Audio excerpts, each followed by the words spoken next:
I think 1999 gives us the opportunity to really study and debate the issues of housing, of urban regeneration. I would like 99 to achieve this sense of total visual environment, total visual stimulation. It's not good enough to say, can we do it as well as another city? We can do it better, and we'll demonstrate to the rest of the world that we can do it better. The city was very excited at the win, and the celebrations went on for a long time. But when we'd got through that, we really had to take a step back and say, well, okay, how are we going to deliver? How are we going to make sure this is really the success that everybody wants it to be?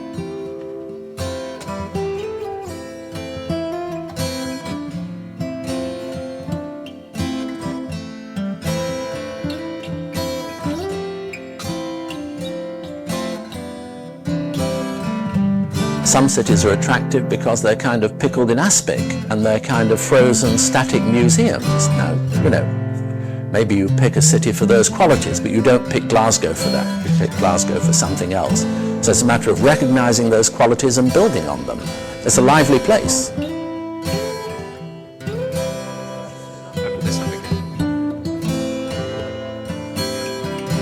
I think that could be a hit and miss situation. I think it's going to, the way I'm planning on doing it is taking these positions here, putting them back over here, where it's... The conference hall at the moment is, you know, is a grand idea, but it will only be fully fulfilled if, you know, that extends down to the door handle that you actually touch, the quality of the lighting, the quality of the detailing.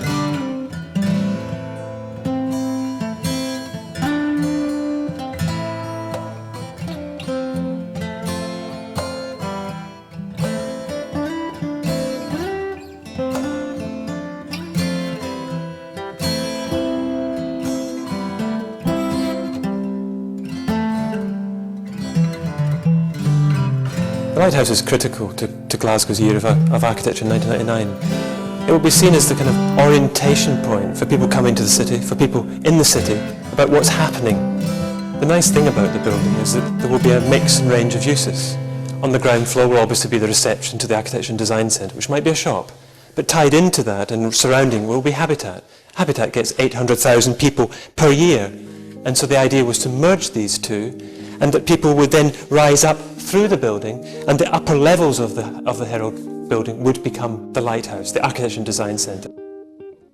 The lighthouse is well named because it can be a beacon for showing everybody in Scotland, indeed in the UK, and indeed in Europe, indeed in the world, what design and architecture together can do for the environment.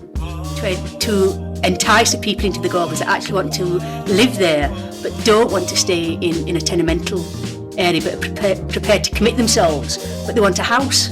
Well, houses with that sort of architecture and saying, right, let's modify that and have a few apartments in it. And this architecture saying put some houses in this scheme, I'd actually go for this one because I think the architectural intent is a lot clearer.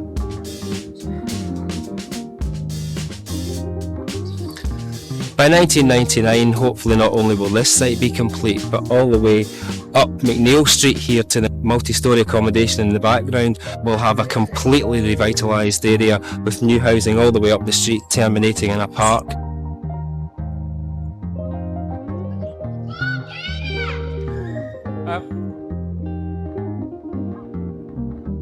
I've been here 6 months, and it's a different environment. I was still in the Gorbals. I stayed in the Gorbals, and the houses are nice, and it's just a different area altogether. I applied on the last phase, like the one at Johnson just now. Just had come true. I mean, it's just something that's you never think you're going to get it, and now I'm here. I'm delighted. The Eldham Cannon Tower building here with the copper roof will be just in front of me here. Running against that pub there, all the way along the street, will be the Page & Park block with a monopitch roof, and over in the far corner where that shed is will be the 4-storey feature designed by Simister Monaghan Architects.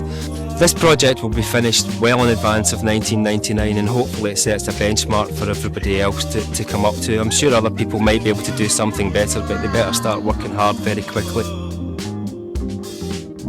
Already the title is beginning to deliver. It's delivering in terms of a heightened interest in architectural competitions in schemes around the city. It's delivering in terms of eminent architects coming to the city to carry out their schemes. Pragmatical way of doing it. There is none. Everything that we touch, that we look at, that we inhabit, somebody has made a design decision. So for all of us, we're affected by design. And if that's true of a building, it's true of a city.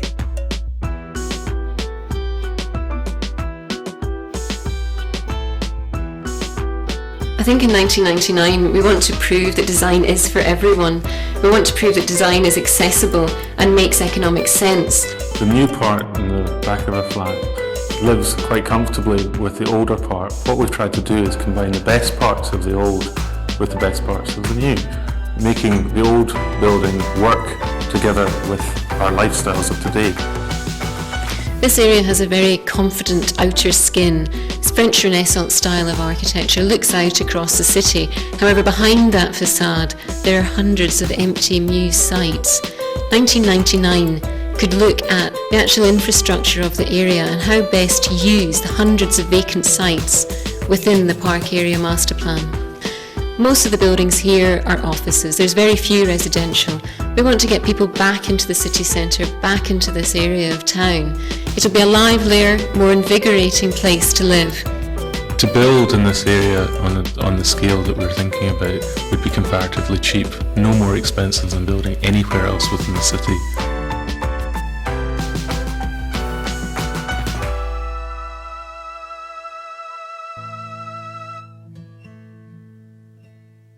We found, working through a large programme of work, almost £100 million worth of work in the last 6 years in Castlemilk, that the tenant groups have become increasingly sophisticated and knowledgeable about what design is and what they want out of it. They've also become more self-confident, which is something, it's a byproduct, but a very important byproduct of the process, in that they now know what they want and what they want to achieve.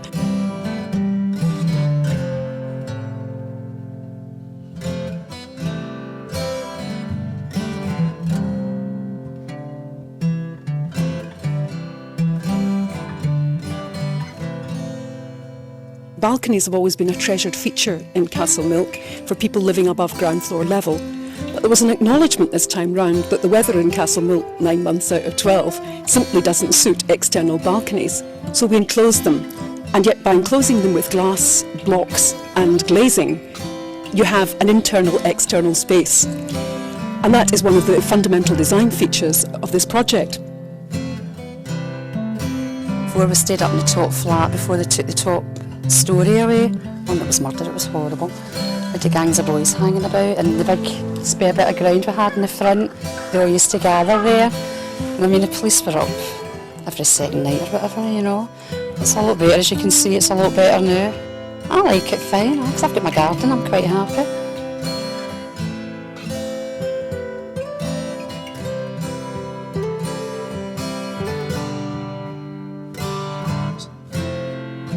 It's got a great colour, Glasgow, the people are colourful, the atmosphere's, even though we've got grey skies and rain all the time, I think that's why interiors are, and buildings, exteriors are more important here.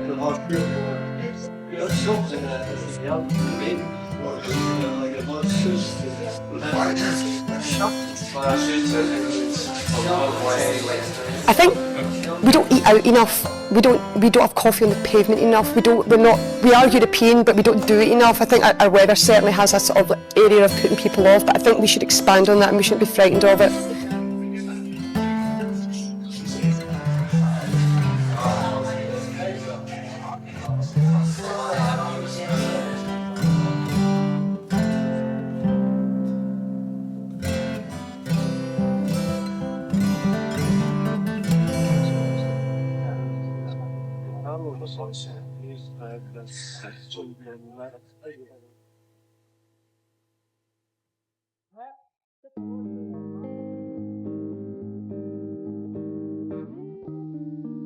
If you really want to have sustainable and distributable wealth being created, then it comes from good design, both in terms of products, processes, and the environment in which people work.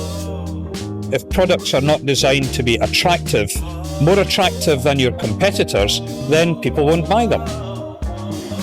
It might be actually something about the colour that you don't like, or the scale. Again, that we talked about things, too many things at the same scale are actually a bit repetitive, so you don't want to do that. You might want to do that on another occasion, but a lot of changes have been happening in design education in Scotland over the past 5 years with the advent of the new 5 to 14 curriculum, which has meant that design is now an essential component of education for all kids from age 5 to 14. What's been happening in the west of Scotland and in Glasgow has been a lot of activity aimed at getting artists and designers and architects into schools. Can somebody say what design is? Can somebody explain design to me? Is it not something that's everywhere around us? It's something that's surrounding us. How many of you think that you can affect design, that you can change design? Just as ordinary people, that you have any way of changing design? How many of you think you can do that?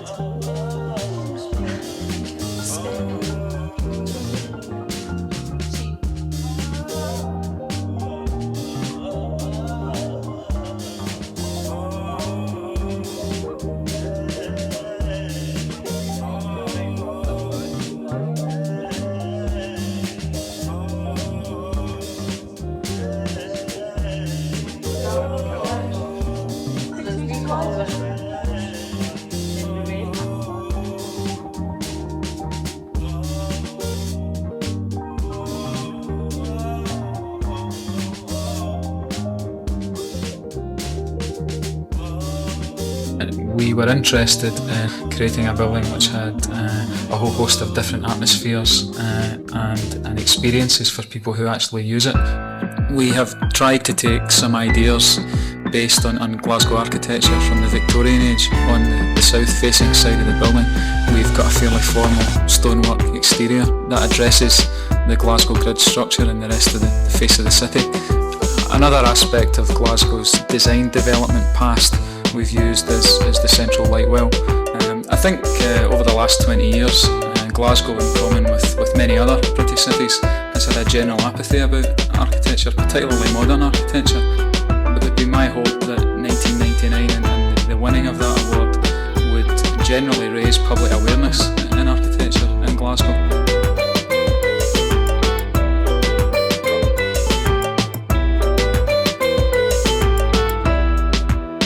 We're providing the major first stepping stone to 1999 by putting on the largest ever chartering Macintosh show that's ever been held. Macintosh is Glasgow's greatest architect, one of the great Art Nouveau architects of the world, as great as Gaudi in Barcelona. Almost all Macintosh's buildings are here in the city. They're being used on a daily basis. We're going to celebrate his work. We're going to invite people to come to the city, and we're sort of saying that Glasgow is not only a great centre for the arts, it's also a great centre where the arts are made. The job really of 1999 is to integrate the arts into the whole community within Glasgow. Macintosh did that. One of his great achievements was to show that art and visual things can stimulate you in anything.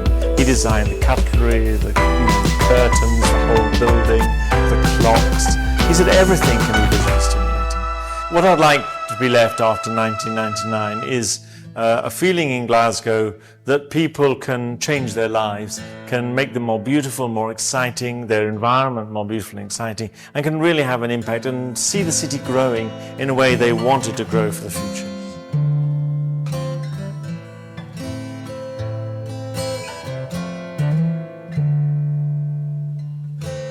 I think the Arts Council and all the judges would be very, very disappointed if Glasgow didn't achieve what it promised to achieve. I'm like everybody in Glasgow to know that I've kept all the documents, all the promises.